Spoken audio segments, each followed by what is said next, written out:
Hello everyone, कैसे हैं आप लोग। First of all good morning to all of you. आज हम करेंगे फाइनल अकाउंट का सेकंड लेक्चर।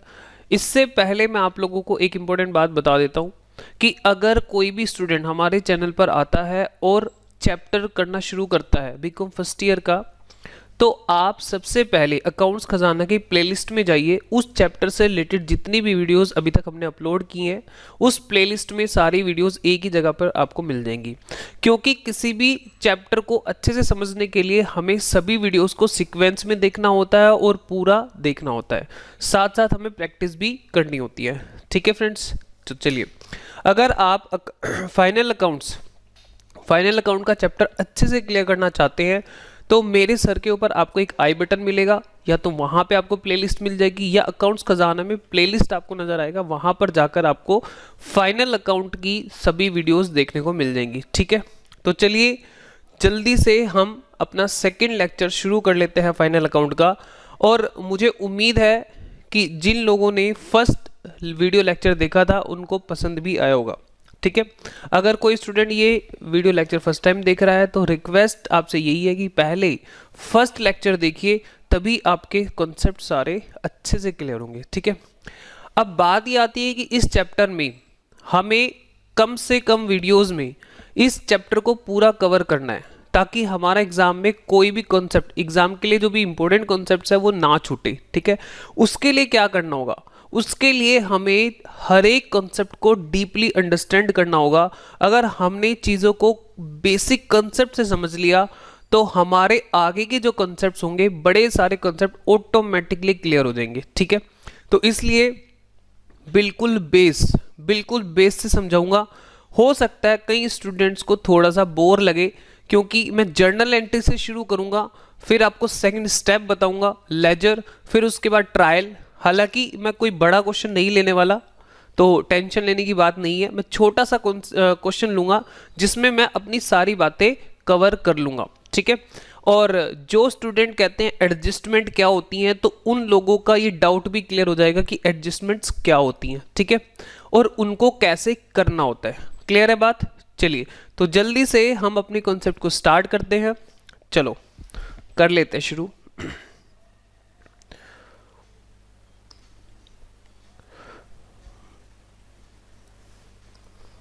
देखिए, होता क्या है कि बिजनेस, हम क्या करते हैं किसी भी बिजनेस में, हम एक साल यानी किसी फाइनेंशियल ईयर का लेट से 1920 ले लेते हैं। हमने लास्ट लेक्चर में भी ये ईयर लिया था 1920।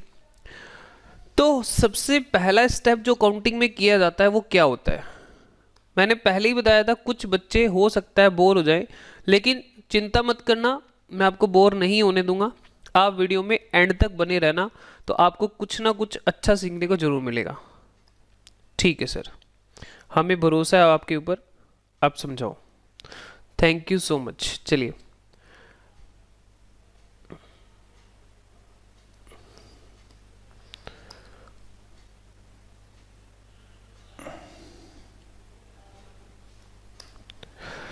हाँ जी फ्रेंड्स, तो ध्यान से सुनिएगा। सबसे पहला जो स्टेप होता है वो होता है आपका जर्नल।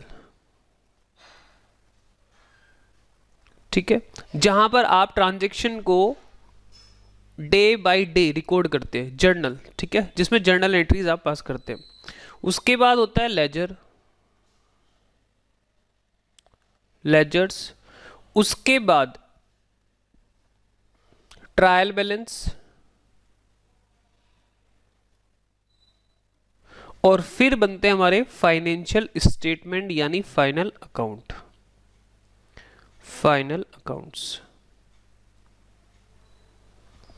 क्या क्या कवर होता है फाइनल अकाउंट के अंदर, हमें क्या क्या प्रिपेयर करना होता है, एक बार जल्दी से बता दो। लास्ट क्लास में मैंने बताया था ट्रेडिंग अकाउंट हमें बनाना होता है। दूसरा प्रॉफिट एंड लॉस, जिसको हम P&L अकाउंट भी बोलते हैं। और थर्ड हमें जो बनाना होता है वो बैलेंस शीट। ठीक है, अब हम एक छोटा सा एग्जाम्पल लेंगे। मैं कोई बड़ा एग्जाम्पल नहीं लूंगा, मैं उस एग्जाम्पल में ये सभी स्टेप्स लगा के आपको बताऊंगा। मतलब हम बिल्कुल शुरुआत से चलेंगे और एंड तक पहुंचेंगे। ध्यान से सुनिए, हम बिल्कुल शुरुआत से चलेंगे और एंड तक पहुंचेंगे, तो आपको एक ही एग्जाम्पल में सभी चीजें कैसे आपस में इंटरलिंक्ड है वो सारी चीजें समझ में आ जाएंगी। फिर आपको जो आपके एग्जाम में कॉन्सेप्ट पूछे जाते हैं वो जल्दी से जल्दी समझ में आएंगे। ठीक है फ्रेंड्स, क्योंकि मुझे भी शौक नहीं है आपके जो टाइम, इतना कीमती टाइम चल रहा है आपका, उसको मैं वेस्ट करना नहीं चाहता बिल्कुल भी। ठीक है, तो चलिए अब सुनो ध्यान से, एक छोटा सा एग्जांपल लेते हैं। यहां पर अब मिस्टर रामलाल है, मिस्टर रामलाल है प्रोप्राइटर, मिस्टर रामलाल प्रोप्राइटर है। उन्होंने बिजनेस स्टार्ट किया, तो बिजनेस में उन्होंने कैपिटल लगाई। सबसे पहले क्या होता है भैया, कैश आया बिजनेस के अंदर। अभी मैं जर्नल एंट्री के ऊपर फोकस ज़्यादा नहीं करूंगा, जल्दी जल्दी जर्नल एंट्री करूंगा, क्योंकि जर्नल एंट्री समझाने बैठ गया तो यहाँ पे वीडियो हमारी बड़ी लंबी हो जाएगी। Cash account debit to capital. Cash क्यों डेबिट हुआ, थोड़ा थोड़ा लॉजिक बताता जाऊंगा साथ साथ। कैश क्यों डेबिट हुआ, क्योंकि एसेट्स बढ़े, और कैपिटल क्रेडिट क्यों हो गया, क्योंकि लायबिलिटी भी साथ साथ बढ़ गई। तो यहां पर 10 लाख रुपए मिस्टर रामलाल ने बिजनेस में लगाए। क्लियर है जी? हाँ जी सर, बिल्कुल क्लियर है। उसके बाद क्या हुआ, यहां पर उसने कुछ पैसा बैंक में डाल दिया, क्योंकि हमें गवर्नमेंट ने 10,000 से ऊपर की ट्रांजैक्शन कैश में करने के लिए मना करा होता है, इसलिए हमने 10 लाख में से 6 लाख रुपए कहां डाल दिया, बैंक अकाउंट ओपन कराया। कौन सा अकाउंट ओपन कराते हैं businessman, current account, saving account नहीं कराते, क्योंकि सेविंग अकाउंट में कुछ ही ट्रांजैक्शन हम कर सकते हैं, उससे ऊपर चार्ज लगता है, इसलिए करंट अकाउंट ओपन किया जाता है। ठीक है, तो एक एसेट बढ़ा, दूसरा एसेट कम हो गया, बैंक बढ़ा, बैंक को डेबिट कर दिया, कैश को क्रेडिट कर दिया। ठीक है जी, चलो अब फिर क्या किया, फिर हमने यहां पर जो हमने यहां पे प्रीमाइस ले रखी थी, हमने उसका रेंट पे किया, ये हमारा खर्चा है, रेंट। तो खर्चा डेबिट टू कैश, हमने कैश में पे किया, तो हमने यहां पे लिख दिया rent account debit to cash. कितना खर्चा पे किया, 10,000 रुपए। फिर हमने क्या किया, फोर्थ नंबर पर हमने एक लैपटॉप परचेज किया। आप कंप्यूटर लिख दें, लैपटॉप भी लिख सकते हैं वैसे। कंप्यूटर हमने परचेज किया, तो फिक्स्ड एसेट बढ़ गए, और इसकी पेमेंट हमने की है बैंक से, यानी चेक के थ्रू इसकी पेमेंट हुई है, तो हमारा बैंक बैलेंस कम हो गया। 50,000 का वो लैपटॉप हमने खरीदा है। उसके बाद हमने कुछ गुड्स परचेज किए। गुड्स किसको हम बोलते हैं, जिसमें हम डील कर रहे हैं। ठीक है जी, हमने गुड्स परचेज किए, तो उसकी क्या एंट्री हो जाती है, purchases account debit to bank. हमने चेक से गुड्स परचेज किए हैं, पेमेंट बैंक से करिए, तो 3 लाख रुपीज की हमने क्या करे, गुड्स परचेज किए।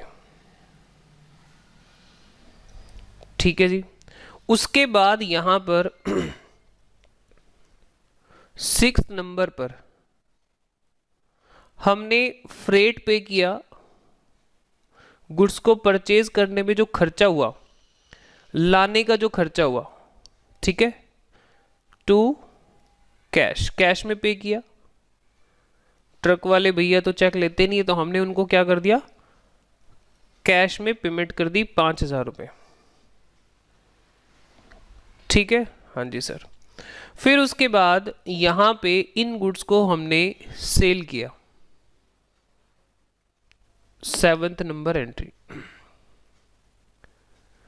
हमने कुछ गुड्स को क्या करा, सेल कर दिया सेल कर दिया। ठीक है जी, तो हमने यहां पर 4 लाख रुपीज में गुड्स को बेचा चेक से, बैंक अकाउंट डेबिट। चलो ऐसा कर लेते हैं, 1 लाख रुपए की गुड्स हमने कैसे बेचे, चेक से बेचे, सेल्स अकाउंट, और बाकी 3 लाख के गुड्स हमने उधार बेचे। उधार बेचते हैं तो हमारे डेटर्स बढ़ जाते हैं, डेटर्स टू, डेटर में आप वैसे नाम लिख लेते हैं, ठीक है, मैं यहाँ पे नाम लिख देता हूँ। हमने किसको बेचे हैं, मिस्टर रोहित को बेचे हैं, तो रोहित, रोहित हमारा डेटर है, रोहित टू सेल्स।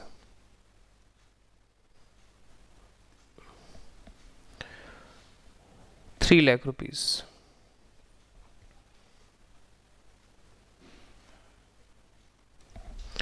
ठीक है, तो ये पूरा हमारा एक एग्जाम्पल है जिसमें हमारी 8 ट्रांजेक्शन हमने यहाँ पे एंटर किए हैं। जर्नल के अंदर पहला जो स्टेप है हमारा जर्नल, जर्नल में हमने 8 ट्रांजेक्शन को रिकॉर्ड कर लिया है।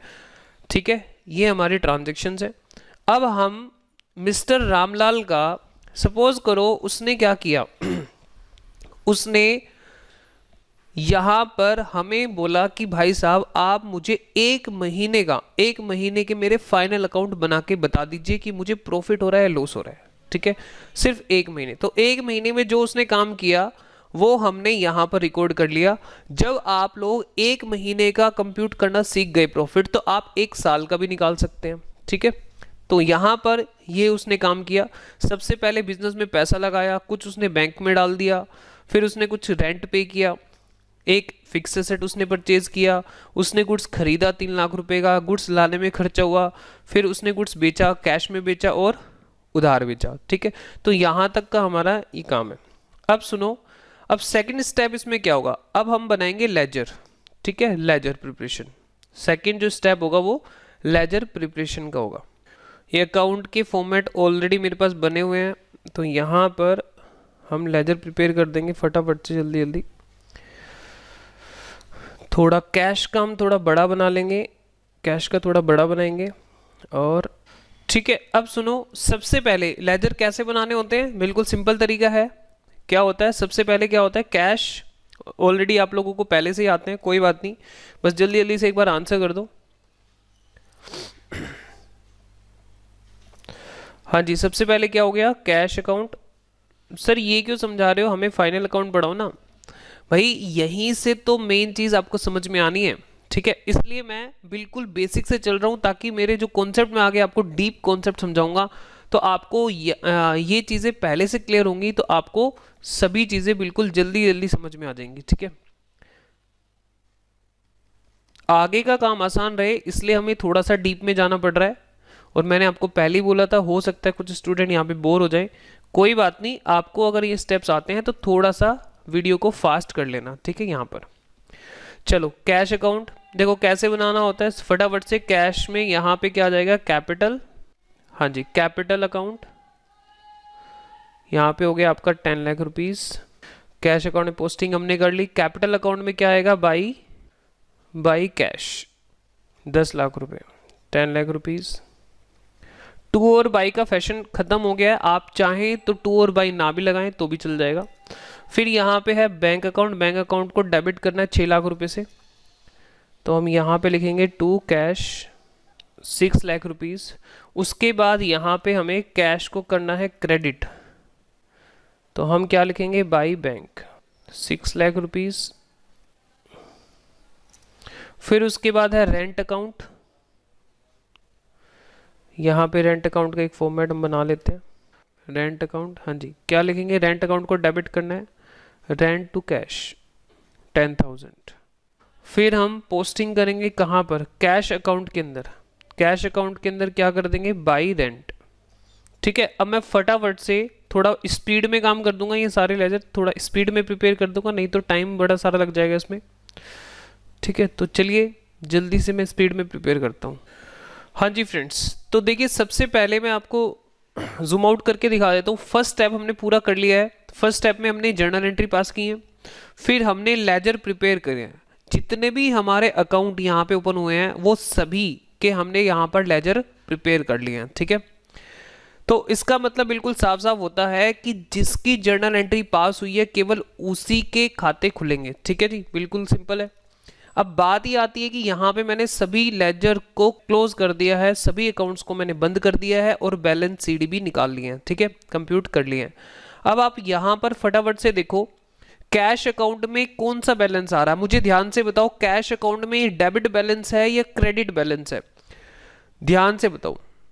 सर ये डेबिट बैलेंस है, बात समझ में आ रही है, डेबिट बैलेंस है।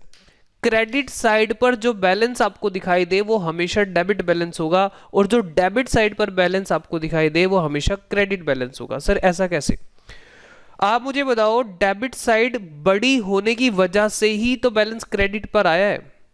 कैश अकाउंट में कौन सी साइड ज्यादा है, डेबिट साइड ज्यादा है, इसी वजह से और देखो डेबिट साइड कितनी की कैश अकाउंट में 10 लाख रुपए की और क्रेडिट साइड कितने की है, आप ध्यान से इसको देखोगे तो 6,15,000 की क्रेडिट साइड। तो नेट रिजल्ट क्या निकलेगा, डेबिट का बैलेंस बचेगा। ठीक है, तो दिमाग में ये बात बिठा लो, जो बैलेंस क्रेडिट साइड पे दिखता है वो डेबिट बैलेंस होता है और जो डेबिट साइड पर बैलेंस दिखता है वो क्रेडिट बैलेंस होता है। ठीक है, चलो सर इसका क्या इंपॉर्टेंस है अभी मैं आपको बताऊंगा। इसी तरीके से मैंने सभी के क्लोजिंग बैलेंस यहाँ पे कंप्यूट कर लिए हैं। क्लियर है बात, सभी के क्लोजिंग बैलेंस यहाँ पे कंप्यूट कर लिए और यहाँ पे नीचे एक ट्रायल बैलेंस, हालांकि ये फॉर्मेट अच्छा नहीं लग रहा तो मैं एक काम करता हूँ इसको हम हटा देते हैं, अच्छा सा एक फॉर्मेट बना लेते हैं फटाफट से। यहाँ पे डेबिट बैलेंसेस होते हैं और यहाँ पे क्रेडिट, ये एक स्टेटमेंट है। ठीक है, एक पेज की स्टेटमेंट होती है, कोई खाता नहीं है और ये इसलिए बनाई जाती है ताकि जो हमने अभी तक किया है उसको हम देख लें, जांच लें कि हमने सही भी किया है कि नहीं किया। ठीक है, कई बार कोई अरिथमेटिकल एरर तो नहीं होगी है। हाँ जी, सबसे पहले हमारे पास जितने भी खाते हैं उनके नाम लिख दो फटाफट से, cash, capital, bank, rent, computer, purchase, इस तरह से जितने भी खाते हैं और उनके बैलेंस हम फटाफट से लिखते चले जाएंगे। आप मुझे बताओ सबसे पहले ये बैलेंस किस तरफ आएगा, ये बैलेंस कौन सा बैलेंस है, डेबिट बैलेंस, डेबिट साइड पर आएगा। कैपिटल का बैलेंस कौन सा है, क्रेडिट बैलेंस, डेबिट साइड पर जो बैलेंस आएंगे वो क्रेडिट बैलेंस है, तो कहाँ आएगा, क्रेडिट साइड पे लिखूंगा मैं ट्रायल में। बैंक किस तरफ आ रहा है, क्रेडिट साइड पे, तो कौन सी साइड पे आएगा, ये कौन सा बैलेंस है, डेबिट, तो मैं ट्रायल में लिखूंगा डेबिट साइड पर। ठीक है सर, ऐसे क्यों बता रहे, साथ साथ करते जाओ। मैं इसलिए बता रहा हूं, अब मैं इसको बड़ा फास्ट तरीके से करूंगा ताकि आप लोगों को टाइम सेव हो जाए। ठीक है, तो चलिए अब मैं फास्ट करना शुरू हो जाता हूं। हाँ जी फ्रेंड्स, आप यहां पर देख सकते हैं कि ट्रायल बैलेंस बिल्कुल मैच हो गया। इसका मतलब हमने जो अभी तक किया है वो बिल्कुल सही है।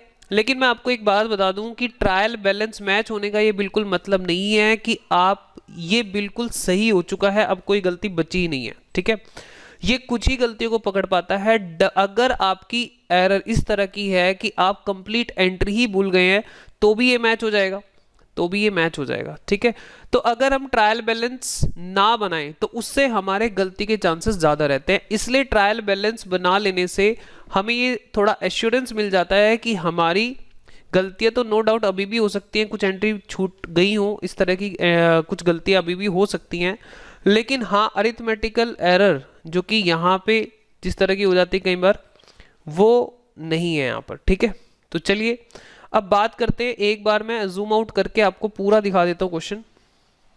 देखो फर्स्ट स्टेप हमारा कौन सा था, जर्नल एंट्री हमने डाली। दूसरा स्टेप हमने क्या बनाया, सभी के लेजर्स प्रिपेयर किए।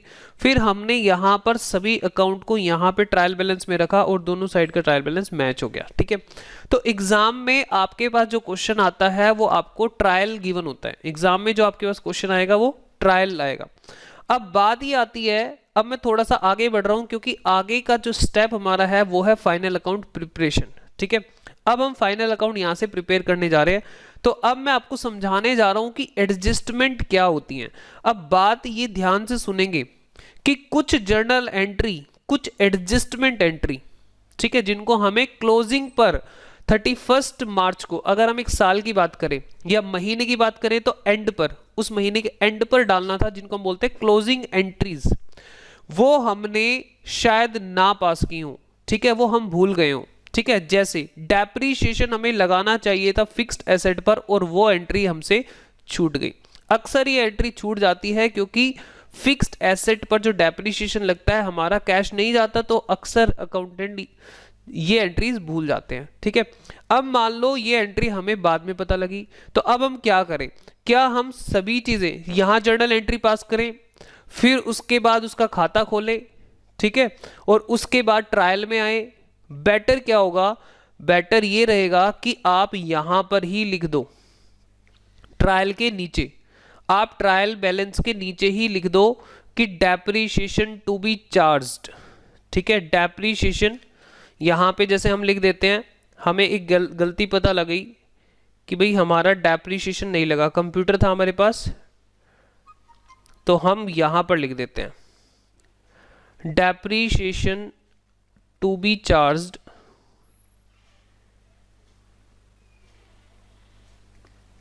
depreciation to be charged on computer at the rate 10% per annum, ठीक है। डेप्रीशिएशन टू बी चार्ज, चलो ये पर एनम नहीं लिखता, सिंपल रख रहा हूँ 10%, ओनली 10%, क्योंकि हमने यहाँ पे पूरे साल का नहीं लिया, कुछ पीरियड का लिया है, तो पर एनम नहीं लिख रहे। Depreciation to be charge on computer at the rate 10%, ठीक है जी। एक एडजस्टमेंट ये है। दूसरी एडजस्टमेंट है हमारे पास क्लोजिंग स्टॉक, हमारे पास कुछ गुड्स बचा हुआ है, क्लोजिंग स्टॉक। और थर्ड एडजस्टमेंट यहां पर है वेजेस आउटस्टैंडिंग, मतलब ये भी हमारी एंट्री छूट गई है, वेजेस आउटस्टैंडिंग, हमें किसी लेबर से काम कराया था, उसके पैसे हमें देने हैं और उसकी एंट्री हम भूल गए, हम 3 एंट्री भूल गए हैं। हमें डेप्रीशिएशन लगाना था फिक्स्ड एसेट के ऊपर, वो हम भूल गए हैं, तो कोई बात नहीं, ट्रायल बन गया है तो नीचे एडजस्टमेंट में लिख दो।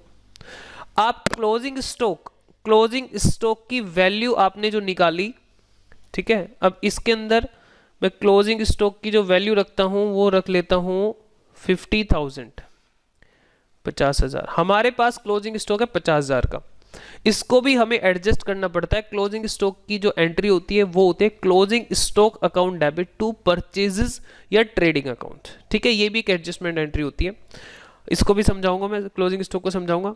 और वेजेस आउटस्टैंडिंग रुपीज, हमें 3,000 रुपए वेजेस के देने थे और वो भी हम भूल गए हैं।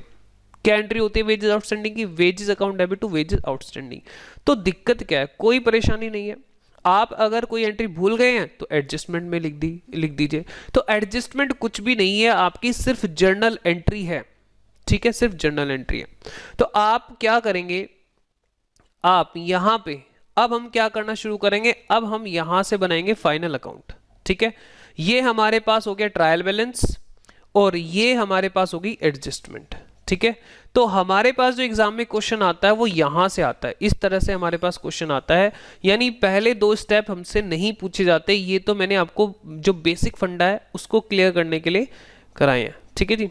चलो, तो आप मुझे फटाफट से बताएंगे, अब हम बनाने जा रहे हैं अपना फाइनेंशियल स्टेटमेंट्स, ठीक है जी। चलो स्टार्ट करते हैं, फटाफट से बन जाएगा, बहुत छोटा सा है, इसमें ज़्यादा कुछ है ही नहीं। चलिए जल्दी से शुरू कर लेते हैं हम। यहाँ पर सबसे पहले यहाँ पर एडजस्टमेंट पर आपको टिक लगा देना है। डेप्रीशिएशन, सबसे पहले आप कंप्यूटर पर डेप्रीशिएशन है, एडजस्टमेंट नंबर 3 है, तो इस पर आप 3 नंबर लिख लीजिए, सॉरी 1, एडजस्टमेंट नंबर 1 है कंप्यूटर पर, तो यहाँ पे लिख लीजिए एडजस्टमेंट नंबर 1। फिर क्लोजिंग स्टॉक तो हमेशा आपको देखने को मिलेगा, वेजेस ऊपर नहीं है, कोई बात नहीं। चलो स्टार्ट करते हैं, 1 बाय 1 चलेंगे। कैश, हाँ जी, सबसे पहले बताइए कैश, मैं थोड़ा सा इसको छोटा कर लेता हूँ ताकि आपको एक ही स्लाइड पर नजर आए।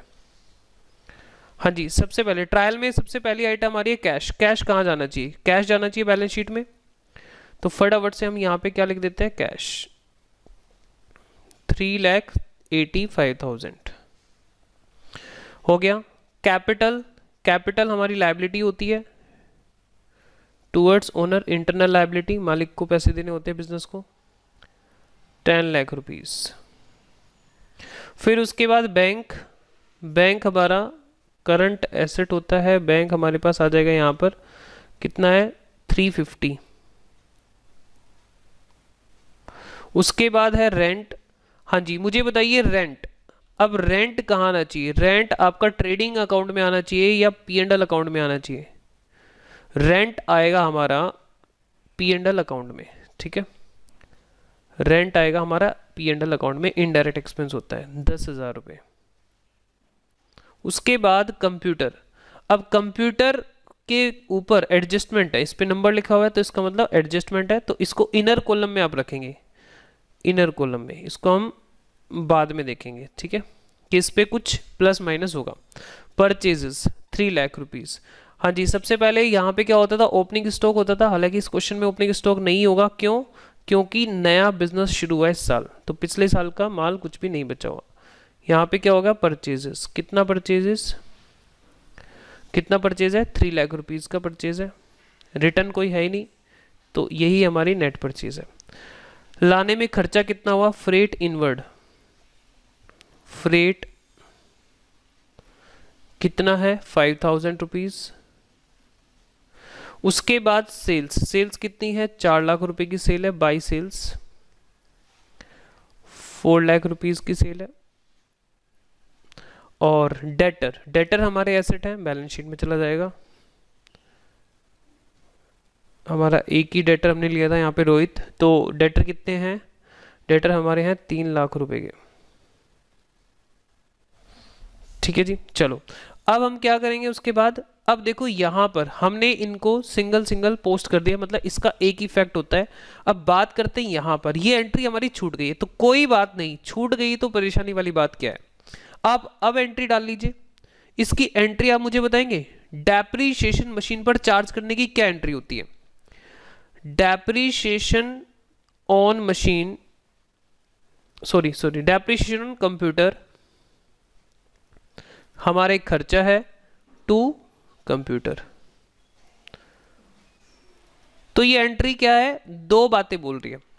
हाँ जी, कंप्यूटर कितने का है एक बार चेक करो, 50,000 का कंप्यूटर है, तो 5,000 का डेप्रीशिएशन यहाँ पे लग गया। मैंने वर्ड पर एनम नहीं लिखा, जानबूझकर नहीं लिखा, क्योंकि मैं एक पूरे साल का नहीं ले रहा, कुछ पीरियड का ले रहा हूँ, तो 10% हमने फ्लैट लगा दिया, ठीक है। तो एक ये एंट्री दो बातें कह रही है, एक तो आपका खर्चा बढ़ गया, खर्चा कहाँ जाएगा आपको पहचानना है। अगर माल को लाने से लेके बनाने तक का है तो ये चला जाएगा आपका कहाँ पर, ट्रेडिंग में, और उसके बाद का है तो ये चला जाएगा आपका पी एंड एल में, यानी ऑफिस एक्सपेंस है तो पी एंड एल में। तो डेप्रीशिएशन ऑन कंप्यूटर, लो जी हमने यहाँ पे लिख दिया 5,000 रुपये डेप्रीशिएशन ऑन कंप्यूटर, ठीक है। और दूसरा, ये हमारे कंप्यूटर की वैल्यू को कम कर रही है, डेप्रीशिएशन हमारी कंप्यूटर की वैल्यू को कम कर रहा है, तो ये रहा कंप्यूटर। अब कंप्यूटर की वैल्यू को कर दो कम, कितने से, 5,000 से, तो कंप्यूटर की वैल्यू कितनी हो जाएगी आपकी, 45,000, ठीक है। तो एडजस्टमेंट से डरना नहीं है, एडजस्टमेंट कुछ नहीं है, सिर्फ जर्नल एंट्रीज हैं जो छूट गई हैं, ठीक है। अब क्लोजिंग स्टॉक को मैं 2 मिनट रुक के बताऊंगा, अब मैं बता देता हूँ थर्ड एडजस्टमेंट को क्या होती है। वेजेस आउटस्टैंडिंग की entry, wages account debit to outstanding wages, ये लायबिलिटी बढ़ रही है और ये मेरा एक्सपेंस है। जहां भी एक्सपेंस की बात आएगी वो आपको खुद डिसाइड करना है, ये ट्रेडिंग में जाएगा खर्चा या पी&एल में जाएगा। तो वेजेस कहाँ का खर्चा होता है, ट्रेडिंग अकाउंट का। तो दो बातें कह रही है, तो आप वेजेस अकाउंट, हमारा अगर पहले से वेजेस होता है यहाँ पर तो हम उसमें ऐड कर देते, लेकिन नहीं है तो हम यहाँ पे दिखा देंगे वेजेस कितना वेजेस कितना है 3,000। और दूसरी बात यहाँ पर लायबिलिटी साइड, क्योंकि ये कह रही है आउटस्टैंडिंग है तो लायबिलिटी साइड पर भी आपको बुक करना है, तो डबल इफेक्ट है ना, एंट्री है आउटस्टैंडिंग वेजेस 3,000। क्लियर है, हाँ जी सर बिल्कुल क्लियर है। अब बात करते हैं क्लोजिंग स्टॉक की। क्लोजिंग स्टॉक एक्चुअल में देखो ये इसकी क्या एंट्री बनती है, क्लोजिंग स्टॉक की एंट्री क्या बनती है, इसकी एक एडजस्टमेंट एंट्री बनती है, साल के एंड पे डाली जाती है। क्लोजिंग स्टॉक की एंट्री क्या होती है, क्लोजिंग स्टॉक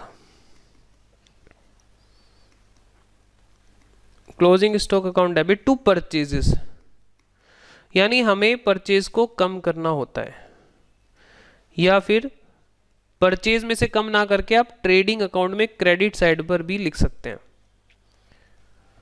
कितने का स्टॉक है, 50,000 का, ये जर्नल एंट्री होती है। सर परचेज को कम क्यों कर रहे हैं? क्योंकि हम यहाँ पर हम जो माल हमने बेचा उसकी कॉस्ट लेना चाहते हैं। ध्यान से सुनो, जो माल हमने बेचा है 4 लाख रुपए में, हम उसकी कॉस्ट लेंगे ना। जो माल हमारे पास बचा हुआ है उसको थोड़ा ना लेंगे। जब हमने गुड्स को परचेज किया था तो वो जो हमारे पास क्लोजिंग में रखा है वो हमारी परचेज में जुड़ा हुआ है, लेकिन वो हमारे इस साल की जो हमने सेल की है उसकी कॉस्ट में नहीं आना चाहिए। क्यों? क्योंकि हमने 4 लाख का माल बेचा, तो हमने ये माल कितने का खरीदा था, तो अब हमने खरीदा तो टोटली दिखा रहा है यहाँ पे, जो हमारे उसमें से कुछ माल हमारे पास बचा हुआ भी है, इसलिए हम परचेज को माइनस करते हैं। अगर मेरी ये बात आपको थोड़ी सी नहीं समझ में आई हो, कोई बात नहीं, नेक्स्ट क्लास में, क्योंकि ये वीडियो काफी लंबा हो गया है, लगभग 1 घंटे का वीडियो होने जा रहा है, तो मैं नेक्स्ट क्लास में जरूर इसको डिटेल में समझा दूंगा। आप टेंशन बिल्कुल भी ना लें। क्लियर? ठीक है, मेरे को नीचे कमेंट बॉक्स में बता भी देना कि आपको इसमें डाउट आ रहा है। ठीक है, तो समझा दो अच्छे से। चलो अब फटाफट से इस क्वेश्चन को हम पैक करने जा रहे हैं। तो क्लोजिंग स्टॉक एक तो आ जाएगा एसेट साइड पर और दूसरा आएगा ट्रेडिंग के क्रेडिट साइड पर। By closing stock. और लास्ट क्लास में मैंने पूछा था कि अगर क्लोजिंग स्टॉक की 2 वैल्यू दे रखी हैं तो वो 2 वैल्यू में से कौन सी वैल्यू आती है, which ever is lower, AS2 हमारा बोलता है। और इसके पीछे कॉन्सेप्ट है प्रूडेंस। एक स्टूडेंट ने नीचे कमेंट बॉक्स में मुझे कमेंट करके बताया था, मुझे बहुत अच्छा लगा कि वाकई में बच्चे पढ़ रहे हैं, कॉन्सेप्चुअली चीज़ों को समझ रहे हैं। चलो उसके बाद परचेज क्लोजिंग स्टॉक, क्योंकि एक एसेट भी है तो यहाँ पे भी आ जाएगा क्लोजिंग स्टॉक। कितना? 50,000 का क्लोजिंग स्टॉक है।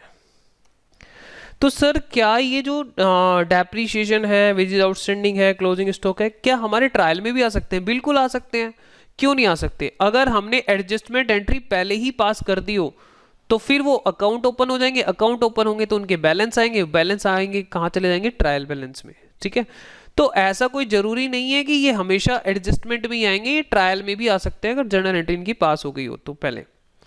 तो आप क्या मतलब समझे एडजस्टमेंट का, कि जर्नल एंट्री हमारी छूट गई है, सिर्फ जर्नल एंट्री पास करनी है, उसके दोनों इफेक्ट देखने हैं, बस बात खत्म। तो यहां पे कितना आ गया? 50,000। अब एक बार फटाफट से इस बिजनेस का प्रॉफिट कंप्यूट करके देख लेते हैं कि कितना आ रहा है। 450 टू GP ग्रोस प्रॉफिट। हाँ जी, ग्रोस प्रॉफिट यहाँ पे कितना आ जाएगा? 3,05,000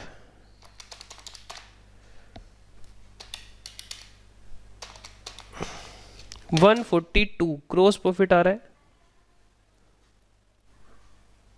142 ग्रोस प्रॉफिट आ रहा है और यहाँ पे GP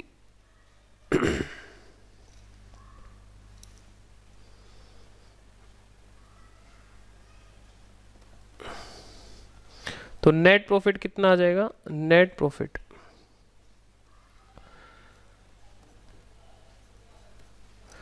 ये आपका आ जाएगा 15,000 और कम हो जाएगा इसमें से, तो 127। ये आपका प्रॉफिट आ गया 127। मतलब कि इस पर्सन ने ये भी जो भी पीरियड था, 1 महीना था, 2 महीने था, उसमें नेट प्रॉफिट जो अर्न किया सभी खर्चों को हटाने के बाद नेट, वो कितना हुआ? 127 नेट प्रॉफिट। तो 1,27,000। अब हम यहाँ पे इसका टोटल कर लेते हैं, 11,27,000 और यहाँ 11,30,000। इधर का टोटल आ गया 11,30,000 और एसेट साइड का भी देख लेते हैं, 45,000, 50,000, 385, 350 और 3 लाख। और इधर का भी टोटल आ रहा है 11,30,000। ठीक है फ्रेंड्स, तो इस तरीके से हमारी बैलेंस शीट हो गई बिल्कुल मैच। तो आप मुझे बताना ये वीडियो आपको कुछ हेल्पफुल लगी या नहीं लगी।